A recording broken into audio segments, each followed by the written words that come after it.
My God, I hate drugs. Yung case ni Trillanes, when he said to the AFP to shoot the president, which is already filed in court, will this prosper? Well, there's a big chance of that one. But the court also might decide on whether or not the kind of speech had a tendency to cause people to react. If it did, if the court makes that finding, then yes, it will prosper. Sabi ni Chris Dimas, about Bongo, dapat maisip din natin na biktima din siya. Let's not talk about that. Kasi, like I said, ako, I will withhold attention from the person who begs for it. Is it the cons of democracy ceded by the West? In Thailand here, there's so much respect to royal blood. Same is true with monarchy in Europe. Are we not going to leverage this? Why? Do you want the president to become monarchy?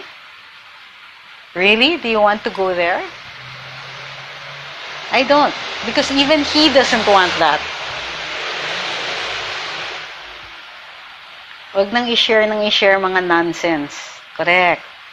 Sabi ni Arlene, baka hindi siya nakakasakit. Basta hindi siya nakakasakit, okay lang pala magsalita ng magsalita. As long as it is not prohibited by law. What if we share more? Sabi ni Magdalena, we share more of Duterte's accomplishments. We are his media, di ba? Instead of sharing negadilaws, puro Duterte gawin natin. Yes, that's a positive response.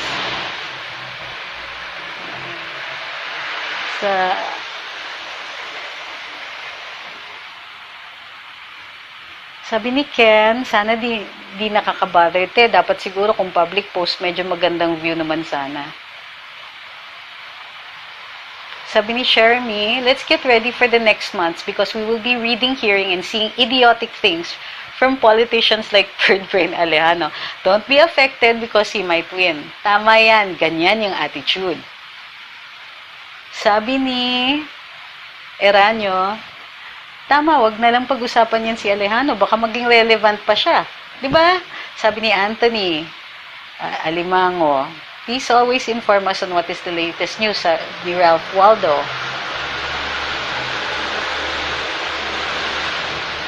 Sabi ni Fe, punta ka naman dito sa Sweden, pwede ka dito sa akin Wednesday. Babalik po ako ng Sweden, di ba? I was there last year. Sabi ni Andy, takbo ka please sa 2019 para sa Senado kasi ang dami mong supporters at pinagsama-samang supporters ni TP, SAS, Maharlika, etc. Hindi po. I don't think I have what it takes. Sabi ni Arnie, we love you, they need to get real. Public officials are there to bash, especially they don't contribute to the good of the government and the nation. It is people's reaction. Okay. So, tama, sabi ni Rachel Quesada, yes, please share more of Duterte's accomplishments instead of sharing the allowance posts na walang kwenta. Okay, agree. So,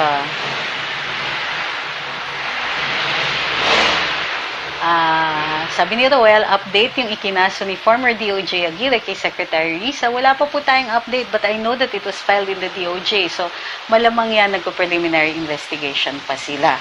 Wala pa po kasi akong nababalitaan na may nag-move dun sa kaso na yun. Kasi i-announce yan pag na-file yan in court. So, okay, let's recap.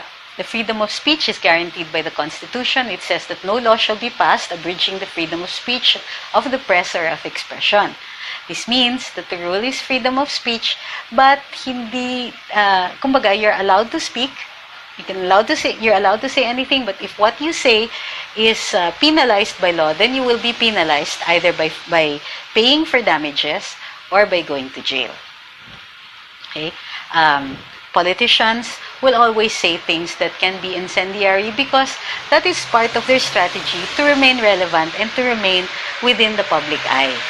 So, don't fall into their traps. Sometimes they're going to really say something so that we will talk about them. As long as we understand that that is what they are doing, we should really stop trying to put these people in jail, but understand that what they are doing is simply to make themselves relevant and put them back in the front pages. One example of this, for example, is Senator Laila de Lima.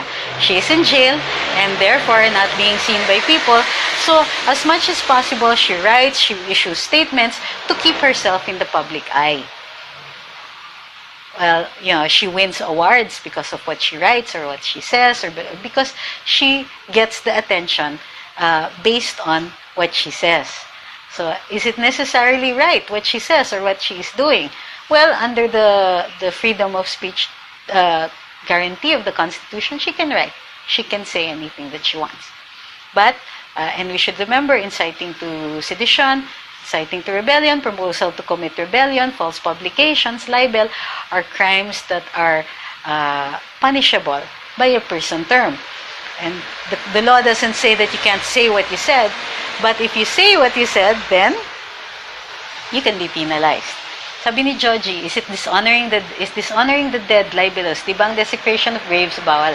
How can the dead file libel? Patay na sila. Their families can file for libel. And yes, it can be libel if they are dead.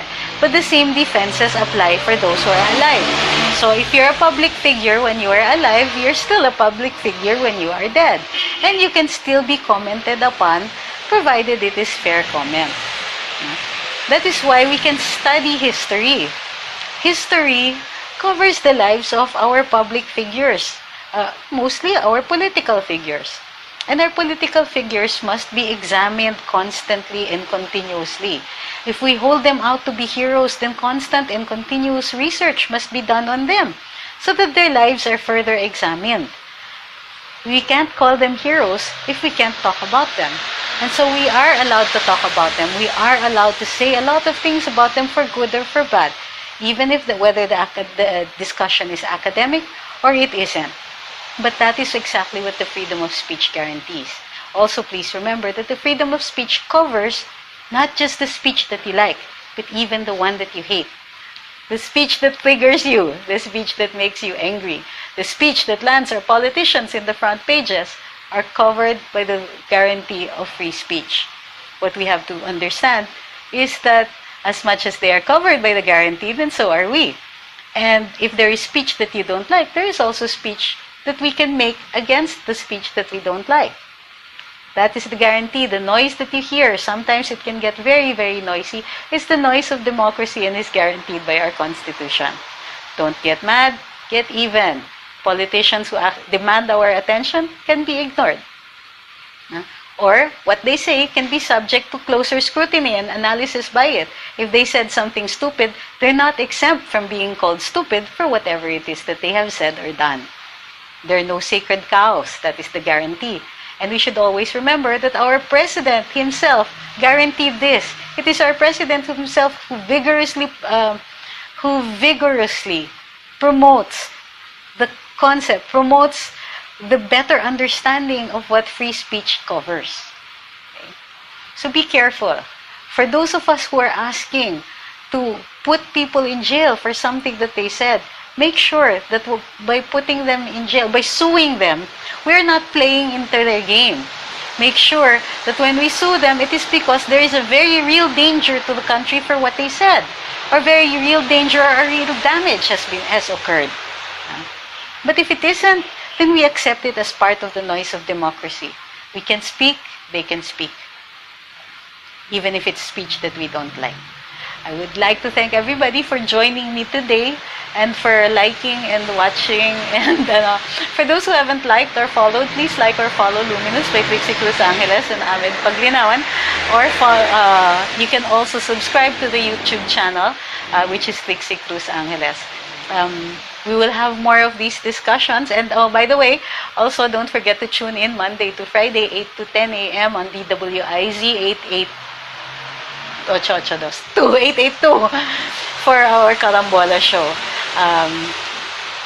I hope that we have learned something today, because I certainly learned about how you feel, and I'm learning also, how it is you see certain things, which makes it easier also for me to react and so that further postings will be in consonance with understanding how you feel and how you react to other people. I would like to thank everybody very much, because I learn as much from you as I hope that you are learning from me and from Ahmed when Ahmed goes live or when he posts. Thank you very much, guys. I hope you have a very good day.